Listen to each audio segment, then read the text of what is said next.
The story begins 300 years after the cataclysm, when mana went out of control and the demon tribe descended, launching a centuries-long war against humanity. After that, the population plummeted and order shattered.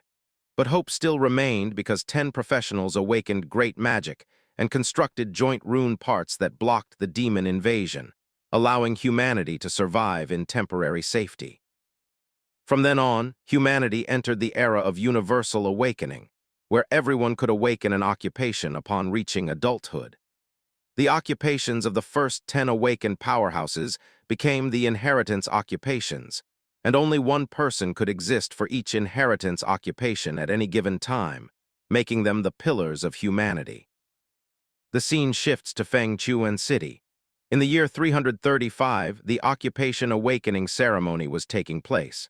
Around the huge building, there was a lot of hustle and bustle. From inside a taxi, the boy of the story, Lin, stepped out with a smile, thanking his uncle for the lift. We learn that this is the annual awakening test, with ranks divided into normal, rare, special, special rare, and ultra rare based on their level and rarity. The rarer the occupation, the stronger its combat power would become, and powerful occupations granted direct entry to better opportunities. There was a long line of young people praying to get an inheritance profession or maybe even an SR rank occupation. They prayed in front of the current inheritance professionals, wishing they could get one too. When Lin went inside, he saw a man and asked what they were doing. The man explained that a prophecy foretold that an inheritance professional would emerge from this year's test. And because only one of each kind could exist at a time, people were praying desperately, especially since there were currently 4 vacancies among the inheritance professionals. Lin realized that everyone was extremely eager this year, but for him, this was just a good business opportunity. As the scene shifted, fireworks burst in the sky as the ceremony began. The instructor slowly started announcing the students' ranks and mana levels. Some people only got normal ranks, while some unlocked special ranks. Others compared themselves to their classmates, wondering what they would do now that they had their powers. One man wished he could increase his mana. This was when Lin approached him and told him about a tomato that could increase mana. At first, the man didn't believe him, but Lin explained that he was a spirit plant doctor, and that this was a superior variety of tomato he had meticulously cultivated. It could increase mana by 5% for 5 minutes and cost only 5 gold coins apiece.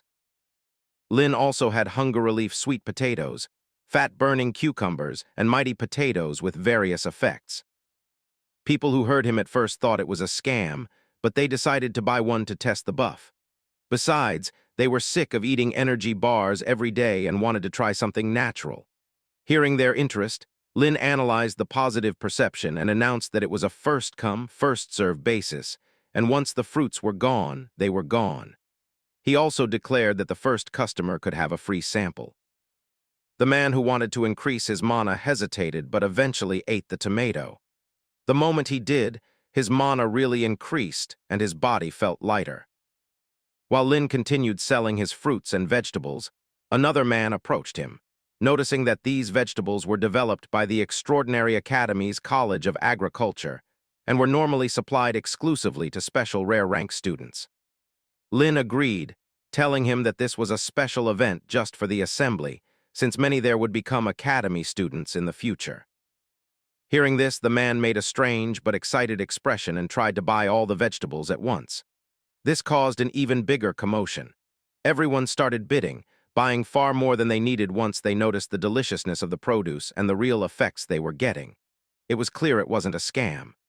Lin smiled, thinking to himself that even though he was just a farmer, ever since he hit max level, everything he grew came with different buffs. His marketing tricks helped, but the effects were 100% real. That was why they worked. The scene shifts outside a shop, where Lin sits counting the coins he earned. Suddenly, the same man from earlier appears. As he counts how many products were sold because of Lin's tricks, Lin immediately gives him the 10 gold coins he owed him and refuses to give more, saying he needed the rest to buy high-grade fertilizer to improve his fields.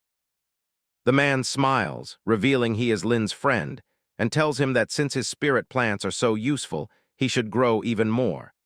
But Lin flicks his forehead and lightly slaps him, telling him it isn't easy to grow spirit plants with special effects. The man was still in shock because it felt like a shame for Lin. He had been so talented since he was a kid, yet he only ended up as a farmer. But Lin didn't want to listen to anything, telling the man to hurry up because his mom would be waiting for him. As the scene shifts, we see Lin alone. We learn that he had been called a genius throughout his childhood, but he had only awakened a normal-ranked farmer occupation. He even thought that if his father ever came back from buying milk, he would probably disown him. But for Lin, everything balanced out in a strange way. He was the son of a herbalist mother and an arch-druid father. In the end, he was quite satisfied with a peaceful life because he didn't have to go to the battlefield or go buy milk and never return. Most importantly, he didn't have to make his mother worry. Even if it was just for his mother's sake, Lin was ready to run their farm well so he could earn some money. Suddenly, something dropped onto Lin's nose. He wiped his face, confused about why it was raining on a clear day. Then he noticed it wasn't raindrops at all. Someone had fallen from the sky. A full-grown human crashed down, and shockingly, the road cracked instead of his body. Lin wondered if the city's defenses were failing or if demons had invaded. The man wasn't hurt, but many things had spilled out of his bag. We learned that he had been doing something important, thinking that the inheritance professional necromancer had betrayed them and intended to hand his occupation over to the demon tribe. He decided to quickly notify the officials, but before he could do anything, a huge hand reached out from the sky and grabbed him. Lin watched everything unfold, confused about what was happening and whether giving an inheritance occupation to demons was even possible. A creature emerged from a shadowy portal, surrounded by dark energy. The dark creature questioned why Lin was standing there so stupidly instead of running away after witnessing all this. The creature told the man that if he hadn't been wounded by the forbidden magic used on him, he would have already left the city. He said that as long as the man handed the inheritance occupation to the demons, he would be granted an undead body. The man had been doing this for so long that he knew the academy must have noticed his betrayal. The eerie necromancer ignored Lin and began to leave calmly, thinking Lin had simply stumbled into something he shouldn't have seen and should quietly escape. But the demonic creature instantly grabbed Lin by the neck, laughing menacingly, and telling him that the man who fell from the sky was actually the dean of the extraordinary academy. And now that he was dead, the necromancer might as well use Lin's blood and bones to commemorate him. Lin immediately sensed how terrifying the necromancer's mana was and realized he couldn't escape. He tried to calm down and think of anything he could use to drive the creature off, as the danger grew every second.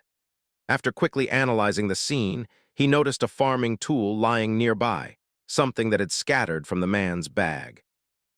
Lin quickly used his farming tool mastery skill to summon the weapon, telling the demonic necromancer that commemorations were something he should do himself.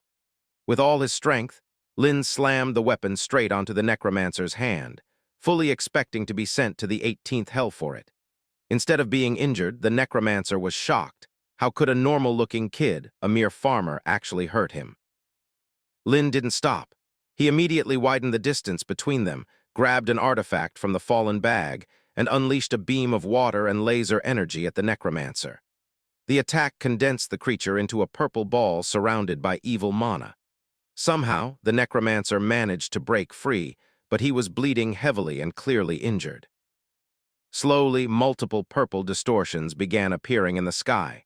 The necromancer knew people were coming to apprehend him. Desperate, he decided to take Lin's body and flee. He attacked with full force, launching himself straight at Lin and attempting to possess him through necromancy skills. Lin screamed in pain as the mind control took hold, then everything suddenly went blank. His eyes closed. Inside, the necromancer fully controlled Lin's body, thinking that even though Lin had the lowest-ranked occupation, his innate talent wasn't bad. Lin should consider himself lucky to become his new vessel. But suddenly, the control vanished, and Lin returned to his senses. Lin told the necromancer that he had trained relentlessly since childhood without a single day of rest. If the necromancer wanted his body, he would have to fight for it. The necromancer couldn't believe it but refused to give up, thinking that a low rank was still a low rank, and with the power of an inheritance profession, he would soon rise to prominence. Realizing luck wasn't on his side, Lin picked up the farming tool from the ground and decided to stab himself along with the necromancer. Before the demonic creature could react, Lin stabbed himself, bleeding everywhere. He was determined that even if it meant mutual destruction, he would never let the demonic being take over his body. Even though he didn't want to die, he knew that if he didn't do this, he might hurt the people he loved. The wound was surrounded by dark energy, but suddenly it transformed into golden energy. As radiant light burst forth, the necromancer panicked, wondering what this brilliant light was. He realized Lin's mana was exploding. It turned into golden chains of chaos that wrapped around the necromancer's entire body like a cocoon. The light completely overwhelmed the darkness. Suddenly, a system notification appeared, congratulating Lin for acquiring a new talent, the inheritance occupation of necromancer. In the real world, Lin opened his eyes, shocked that he was still alive and in control of his body. Wondering why the monstrous being couldn't take over, he immediately opened his status window. We learned that Lin was now a spirit farm lord, with strength, constitution, and luck all at 300, agility and spirit at 100, and mana at a measly 10. His skills included rapid reclamation, undead affinity, efficient planting, overgrowth, rapid harvest, undead summoning, increased production, soul siphon, and max-level farming tool mastery. Lin knew something was wrong because his skills didn't match up. Lin also noticed that his level had been reset to 1, but his stats were still the same as his previous farmer level. They were still maxed. Even his mana had increased because of the devilish necromancer. This meant that when he leveled up again, his stats could surpass the old farmer limits. Now he had also gained a new skill, undead summoning, and could actually summon undead. Lin wondered if he was going to summon the evil necromancer, but then he decided to try it anyway. Using his right hand for farming power and his left hand for necromancer power, he realized the farmer's mana was merging with the undead mana. His occupation tree had split. He didn't lose his original occupation, but he had gained a second one.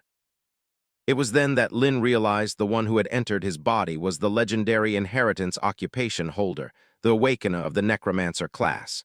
He wondered if the man inside him was still not dead, but soon realized that the necromancer tree was completely overpowering him. The power wasn't his yet. He couldn't tame or convert it quickly. To do that, he had to level up. If he didn't level up soon, not only would his farmer occupation collapse and disappear, but his consciousness could also be devoured by the evil necromancer again. Knowing he had to act, Lin stopped thinking and used undead summoning. When the skill activated, two people began forming.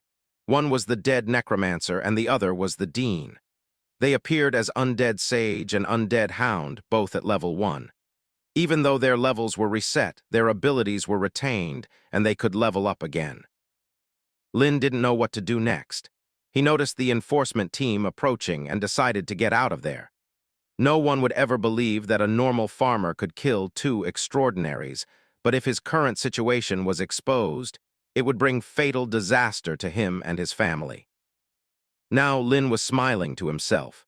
His top priority was to find a place that offered protection, resources, and high-grade land, a place where he could experiment with controlling this dangerous new power and turn his father's theories into reality.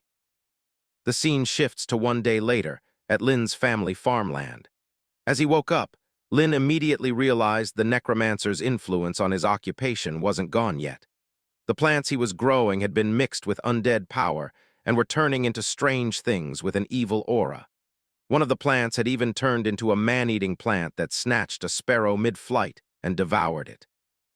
Lin knew that if anyone saw this power firsthand, they would assume it was a demon invasion. He had to get rid of it fast, but this new mana was causing ordinary crops to undergo terrifying mutations. If he could control this power and guide it properly, he might create the special varieties his father once dreamed of but never achieved due to power limitations. Those high-value crops could stand alongside top occupations. The scene shifts to Lin watching TV. A news reporter announced breaking news. The Inheritance professional necromancer had staged a rebellion yesterday and also killed the university dean. Due to his monstrous crimes, a huge reward would be given for any leads, and anyone found harboring him would be charged with the same crime. Lin knew the media was always slow, reporting day-old news as if it were fresh. He also knew his undead necromancer power must not be discovered by anyone. He first thought about giving his undead servants new names to hide their identity, otherwise he would be in serious trouble. After thinking hard, he decided to call them farmhands because his occupation panel said he was a spirit farm lord. And as a farm lord, it was normal to have a few servants. But what Lin heard next shocked him. To cope with pressure from the demon tribe, the academy was expanding enrollment. Anyone who passed the assessment would receive a greater share of academy resources, be granted a private manor with high-grade land for cultivation, and receive special subsidies. Enrolled students could also hire farmers to grow high-recovery crops for them. Lin knew the academy's land was safe, fertile, and well-supported with resources. This was exactly what he needed the most. He had to get in. Even though the necromancer identity was a ticking time bomb, as the spirit farm lord he simply looked like a farmer to outsiders. The scene shifts to the extraordinary academy's registration plaza, where Lin stood in front of several panelists. They asked for his name, age, awakened occupation, and level. Lin told the panelists that he was 18 years old and that his occupation was spirit farm lord. But one of the panelists brushed it off, saying he was just a non-combat occupation trying to bluff his way in. He told Lin to release his occupation aura. When Lin did so, even though the aura was strong, the man looked disgusted, calling it the trashy aura of a farmer. The students behind Lin mocked him, thinking he was a nobody pretending to have created a fancy profession on his own. Since he was a level 1 farmer, everyone called him trash and told him to hurry up and crawl back to his fields. Lin felt the instructor wasn't wrong. These people wouldn't even hire a trash farmer like him, much less allow him to drag down the academy's prestige. But Lin was as confident as anyone could be. He told the instructor that even if his occupation was a variant, he still deserved a chance because his fundamentals were solid. The instructor refused to believe it, saying there was no way a level 1 farmer could have good fundamentals. He ordered the security to throw Lin out. But Lin quickly grabbed the academy rule book, telling him that the admission guide clearly stated that all occupations were allowed to take the entrance test. If the instructor wasn't going to give him the chance he deserved, Lin would report him. Lin even called out to the supervision bureau, shouting that a teacher was refusing to let him take the academy exam. This infuriated the instructor. He slammed the table and stood up, telling Lin that if he dared to report him, the teacher would make him regret it. He refused to believe that a level 1 farmer could pass the exam anyway. Now even the other students were confused, wondering why the instructor was so determined to stop Lin from taking the test. One student whispered that the instructor had failed his promotion exam and was stuck working at the admissions office. Hearing this, the instructor grew even more annoyed. He turned to them and shouted that if they didn't want to take the test, they could get the hell out. The scene shifts. The instructor and the students walked toward an open field. The instructor told Lin that it was still not too late to give up and go away. Lin simply thanked him for leading the way and stepped into the portal. Inside, he jumped from branch to branch toward the top of a massive tree. Once he confirmed no one else was nearby, he took out a bottle filled with golden powder. It was time to let the magic-horned rabbits experience the terror of industrialized farming. It was a bag of carrot essence powder, Lin's latest creation. It was strong enough to lure even a level 20 mighty rabbit and attract groups of lower-level magic-horn rabbits. Releasing it would cause a huge commotion. As the powder spread through the forest, multiple magic rabbits began appearing, drawn by the scent. The undead sage and undead hound immediately killed them, but Lin realized waiting for rabbits to show up was too slow and time-consuming. He instructed his undead that as long as they saw magic-horned rabbits nearby and no one was watching, they could kill as many as they found. Both undead instantly got to work, knocking out multiple magical rabbits and earning insane points. Lin finally understood just how strong these undead summons were, even at level 1. Soon the time was up. The instructor rang a bell, calling everyone back. He ordered the candidates to hand over the horns they had collected. He screamed at those who brought only 1 or 2 horns, telling them to stay far away from the academy. But the students complained that normally there were many rabbits around. This time they were extremely hard to find. Some lucky ones had 4 horns, while many didn't even get one and would have to wait for the next enrollment expansion. When Lin got to the table, the instructor looked ready to insult him again, assuming he wouldn't even have a single horn. But when Lin opened his inventory, mountains of rabbit horns came spilling out. The entire place fell into stunned silence. This was enough to send anyone into the deepest, darkest pit of mental shock. Smiling, Lin told the instructor he had 500 magicorn rabbit horns in total, and asked if they were going to count them. The instructor refused to believe it, accusing Lin of cheating. But suddenly an old man arrived. He scolded the instructor, telling him to stop acting so high and mighty when he couldn't even recognize the potential of the student in front of him. The instructor turned around and froze. It was the director. The director ignored him completely and told Lin that he had passed the preliminary test. Lin bowed deeply, thanking the director for his fairness. But the director kept staring at him, as if getting a familiar feeling. Lin began sweating, wondering what was going on and if he had been exposed because of the Necromancer aura. To Lin's surprise, the director immediately asked him about his relationship with Professor Yan. Lin calmed down at once, relieved that the director hadn't discovered his secret abilities. Smiling, he told him that Professor Yan was his father and asked if the director knew him. The director smiled warmly, telling Lin he was the son of an old friend. After taking one look at Lin, he immediately understood he was preparing to enroll in the academy. He asked Lin if he was facing any trouble and offered to pull some strings for him as his uncle. But before anything else could be said, a female professor stepped forward behind the director. She coughed lightly and reminded him that everyone was watching. The director looked around and realized that many other students were present, and helping Lin openly would appear biased. Awkwardly, he brushed it off, saying he was only making an offhand comment as an uncle, not as a director. He then turned back to Lin and said he had some business to attend to first. He told Lin that once he officially enrolled, he should come find him, and the director would personally show him around the academy. As he faded away using his skill, Lin still felt something off about the old man's attitude. The female professor then stepped forward, speaking gracefully. Her beauty stunned everyone as she instructed all students who had passed the preliminary test to follow her. Even the ones who had failed wanted to follow, but they were not allowed. She reassured the unsuccessful students not to be discouraged. There would be another chance. The scene shifts to the Extraordinary Academy's Sunwheel Investigation Division. A man was examining charts, noting that both the Dean and the Necromancer High had disappeared simultaneously. He deduced that the Dean must have discovered High's betrayal and confronted him, leading to both of their deaths. But he insisted there must be a mastermind who stole High's inheritance talent, because it couldn't have vanished on its own. The man suddenly grinned, believing he had solved the case. He declared that all they needed to do was find who had taken the Necromancer talent, and the truth would be revealed. Another investigator scoffed, telling him, Tucka, to stop making such brainless assumptions.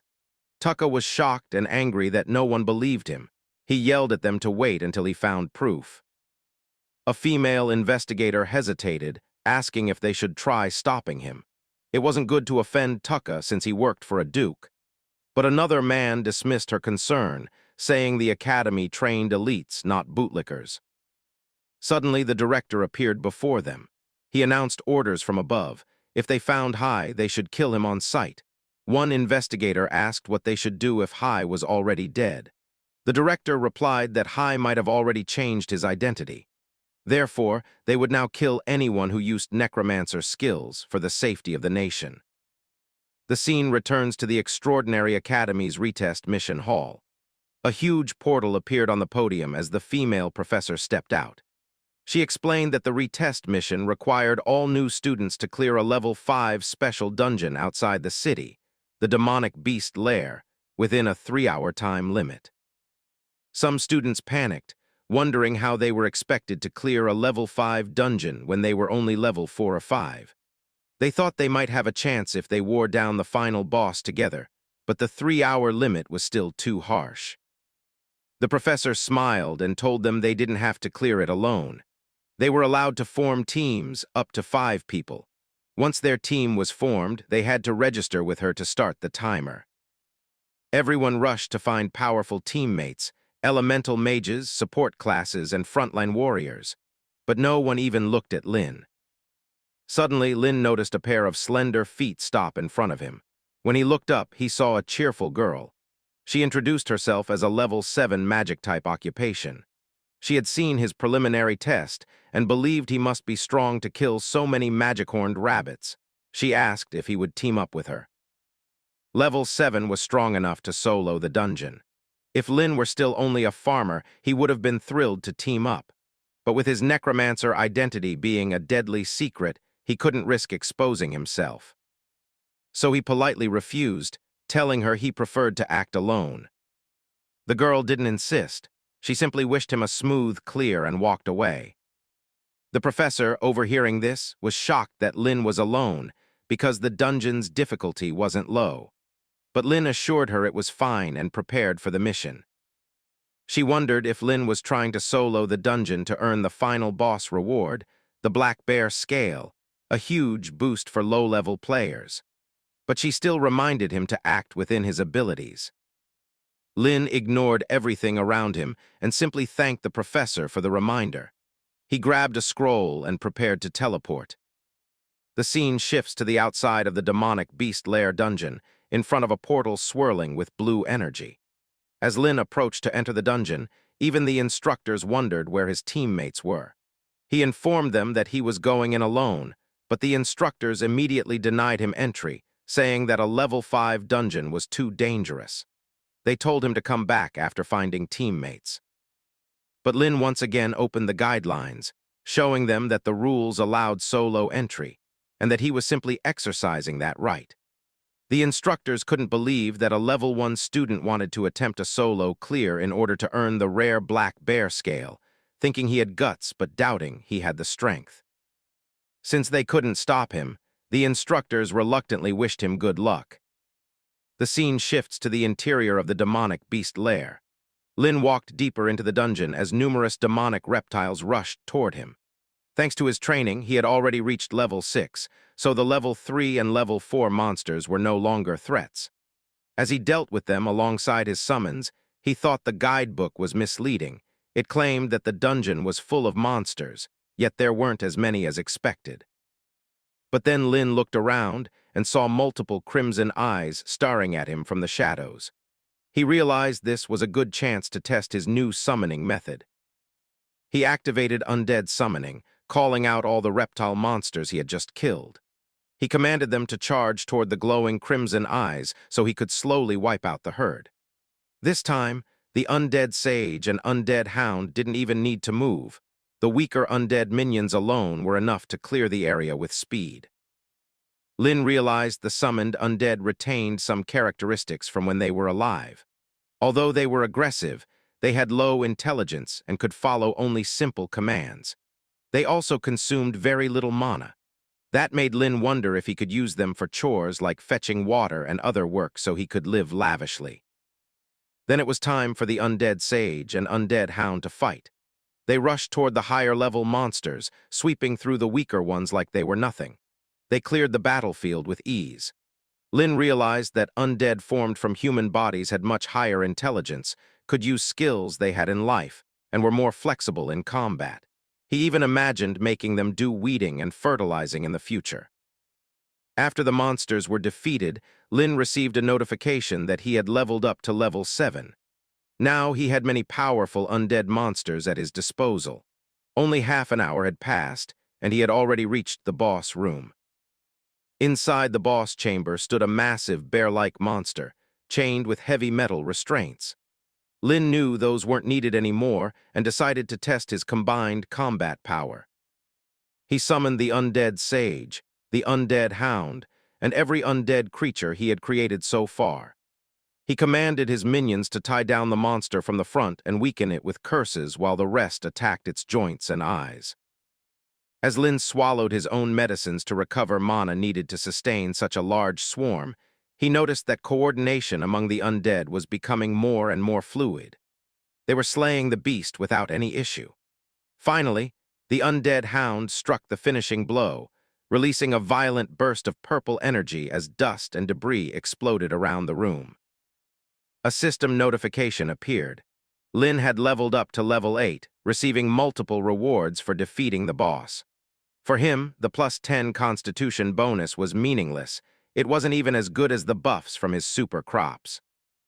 But then the system began calculating the dungeon rewards. Since Lin had 2 occupations, farmer and necromancer, the system gave him both sets of rewards. Lin smiled with satisfaction. With this dual reward advantage, he could farm with double efficiency from now on. The scene shifts again as Lin stepped out of the dungeon.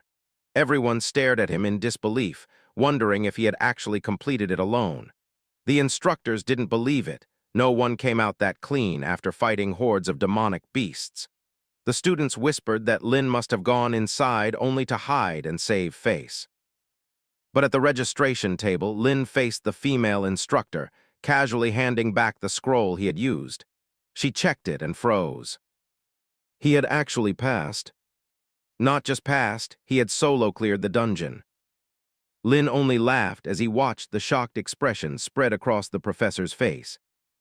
Even though the teacher was shocked, she took the scroll from the boy and told him she would hand the mission scroll to the academic affairs office. But she still warned Lin that his solo clear method was too risky. If a freshman died in a dungeon right after entering the academy, it would become a huge problem for them. Lin just smiled, told the teacher he understood, and thanked her. The lady instructor then informed Lin that the final instructor interview would begin soon in the academy auditorium, so he should go and rest first. Not caring much, Lin left the area, unaware that 3 people had started following him. Meanwhile, the instructor watched him leave.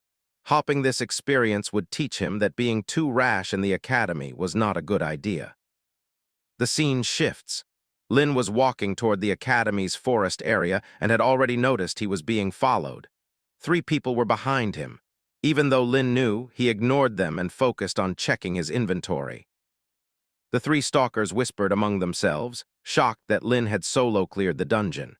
His strength must not be simple, so they had to be cautious. The rabbit-faced guy told the others not to be scared. Lin was under level 10, so his limits were clear. He had also just cleared a dungeon alone, meaning his energy consumption must be huge, and he likely hadn't recovered yet. They made a plan to overwhelm him with numbers. What they wanted most was the demonic bear gall, which gave +10 constitution, and this was the reason they were following him. But they were so stupid that they immediately called out to Lin, shouting, "Hey, farmer, stop right there." Lin turned around nonchalantly. The 3 men flexed their muscles and shouted at him, saying he had done a terrible thing by taking so many rewards for himself. They thought he had simply gotten lucky inside the dungeon and picked up a bargain. They demanded that Lin hand over the demonic bear gall and the skill scroll. Otherwise, they would show a farmer the true power of combat occupations. Instead of getting angry, Lin laughed and deliberately asked why they chose him out of so many candidates. The rabbit-faced man stepped closer, telling Lin that the exclusive solo clear reward was the demonic bear gall, which added +10 constitution. According to him, that kind of thing should never be held by a lowly farmer like Lin. Lin couldn't believe that something that added only +10 constitution was considered good, when the watermelons he grew every summer also gave +10 constitution, and he didn't even need to clear a dungeon for those. He casually took out the demonic bear gall from his inventory, wondering if that was what the muscle men wanted. One of the thugs immediately jumped forward to grab it, but just as Lin prepared to block him, a sudden explosion erupted between them. Even Lin was startled, wondering what had just happened. The muscle men jumped back, creating distance. It was the same girl from before, the one who had asked to team up with Lin. She warned them that private fights were prohibited inside the academy and that anyone caught doing so would be disqualified. Her name was Ling. The muscle men snarled at her, saying this had nothing to do with her. They only wanted the kid. But Ling couldn't tolerate the sight and took it personally. She told them to leave now or she would report them to the instructor immediately. But the arrogant leader laughed. He told Ling she wouldn't even get the chance. If she insisted on protecting the farmer, they were ready to deal with her too. He called to the others to finish both of them off. On the other hand, Lin looked at Ling and thought that since she was level 7, she should be more than strong enough to handle these small fries alone. Ling was shocked by the dirty tactics of the muscle men and turned around, only to see Lin already running away, tossing the demonic bear gall straight toward her. Ling instinctively grabbed the item and looked towards Lin, who was smiling and waving at her, thanking her for saving him, and then telling her to take the item and use it. But for Ling, this was a shock to the core, as she wondered if she was not there to help when she was the one getting robbed now. The scene shifts to the temporary independent restroom, and the boy took out the items that he got, which also included the skill scroll that dropped in the dungeon. As it was not getting absorbed, Lin wondered about the reason. But then he decided to use both his abilities and activated both the farming and necromancer abilities to activate the scroll, learning a new skill of special cultivation. This skill can consume mana and specific materials to cultivate and strengthen undead summons, with a chance to increase their level, quantity, or learn new skills. The boy was shocked that it was really working, and he figured out that he needed to input mana from both occupations simultaneously to activate it, because he had 2 of them. Lin summoned the 3 major undead to test out his new skill as he activated the special cultivation. Green aura surged throughout his body as he upgraded the undead hound and undead sage from level 6 to level 8, along with the demonic horned bear from level 7 to level 9. He also had a demonic horned lizard and hawk, which leveled up from level 5 to level 7. And as a beginner skill, this was not bad at all. But the only bad thing was that Lin would still have to wait for a proper farmland because he could not bear to ruin his family's fields to experiment with new crops. As the scene shifts, we see that Lin had properly rested and was going out, but he once again met with Ling, who called out to him and asked him about the demonic bear gall. But Lin just smiled, telling the girl that she can use it because she was given the item already. But Ling was not ready to use it, telling the boy that this thing was very valuable. But Lin nonchalantly told the girl that they were treating such a trashy material like a treasure. On the other hand, Ling started shivering, wondering if she was having good ears, because Lin was calling such a valuable thing trash. As the scene shifts, we come deep into the woods and see Lin, who is standing in the middle of a forest area, looking left and right for the corner as he finally realized that there was no one around. He activated his Necromancer skill, wondering about what effect the new skill had on crops.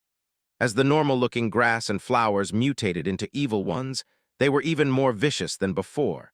And to Lin, it did not look any different from the past at all. But as Lin started analyzing more and more, he realized that now these plants could actually move on their own and not stay put on the ground. As the scene shifts, we see the same man who was in the investigation room, who was climbing through the trees as his spirit energy detector was showing something getting closer. He was really pleased that his guess was right, because there was an aura of a necromancer right there. But when he slammed into our boy, he grabbed the shoulder of Lin and asked him if he was a farmer from looking at his outfit. Lin just shockingly asked the man if a farmer was provoking him or something. The man gave the farmer a look of disgust, and then asked him if he had seen anyone strange appear near the place. Lin also thought a little and told the man that he actually had seen someone strange. And when the man asked him about where he had seen him, Lin straight pointed his finger toward the weird-looking man. And this was enough to provoke him, as he reached anger, wondering how a farmer dared to humiliate him because he was an elite of the Sunwheel Academy and the nephew of the Iron Lion Duke. And as a lowly farmer, the man was not able to believe that Lin was daring to be so rude to him. getting ready to kill the boy in an instant with a flaming punch, which was coming towards the boy ferociously. The scene continues in the deep woods, and we see that the man was still angry at how a lowly farmer was insulting him, transforming into a lion, human hybrid, and getting ready to make our boy pay the price for his stupid words and actions. Meanwhile, Lin was only defending himself while still telling the man to back down, because the farmer he was looking down on could beat him with only one hand. But still, the lion, human hybrid, was full of himself, as he was the nephew of the Duke, getting ready to attack the boy with all his prowess. The boy realized that the monkshood in his field was unknowingly eroded by undead mana and had gained a paralysis effect. And last time he tasted it, he was numb and laid out for a whole day. When ground into powder, it could really be used as an anesthetic. This was the powder that the boy had used, and the hybrid human had already inhaled it, immediately feeling weakness all over along with dizziness, wondering what kind of method the boy had used that he suddenly had no strength at all. We see that Lin covered both his nostrils while telling the man that he was using some monkshood powder commonly found in the fields, and this was the ability of the lowly farmer the man thought Lin was. Now, with the full power and strength of his max-level farming occupation, Lin landed one ferocious punch, which was enough to take down the lion, human hybrid. As the scene shifts, we see that the man was completely stripped, with only his underwear left, and he was tied onto a tree so that he could not escape, while Lin taunted the man that he could not even beat a farmer and still dared to call himself an elite. Lin decided to let the man cool off in the middle of the forest until someone found him, and then he should consider it a lesson learned. As the scene shifts, we see that inside the academy, every speaker announced that all candidates should gather at the auditorium for the instructor interview. The speaker was so loud that Lin was able to hear it even in the forest. Now the boy knew that he needed to get there fast. The scene shifts to outside the extraordinary academy auditorium, where multiple students were gathering, and they were straight up looking at our boy because news had spread that he was the one who solo cleared a level 5 dungeon. But rumors were that he left Ling to fight alone, and that he only knew how to run away and live off a woman, which made him far worse than some bullies. Meanwhile, the boys took advantage of it immediately, telling all the girls that even when Lin was strong compared to ordinary candidates, they were at level 5 already, and the advantage was theirs to claim. But Ling did not care about it at all. She came closer to Lin and gave him the demonic bear gall, but Lin still insisted that the lady should keep it because it was really meant for her and was useless for him. We see that he was just eating some watermelon and increasing his constitution temporarily by 4 points, still not understanding why people were treating that kind of thing like a treasure. The scene shifts to the inside of the auditorium at the instructor interview site. The announcer stated that during the interview, while instructors choose students, students also choose instructors, and the director told everyone that whose names were called could come forward. The first student was named Xiang, who was a level 6 Earth Attribute warrior, and with his current ability, he could summon armor for battle. Seeing this, an instructor who was a level 44 Earth Berserker wanted to be his instructor, and getting such a teacher, the boy immediately agreed. After a similar set of students, it was finally Lin's turn. He walked up with confidence as aura surrounded him, and he told everyone that he was a level 8 spirit farm lord. All the instructors, even the female ones, were shocked, because to reach level 8 at his age was very high. But some were also making arguments about how Lin was only a farmer, and how their extraordinary academy was for training talent to go to the front line and not training ordinary people to be cannon fodder. But still, one of the instructors told the others that his preliminary test and retest were both excellent. Hearing this, the director told Lin that since everyone had different opinions, they should conduct a combat ability assessment on him.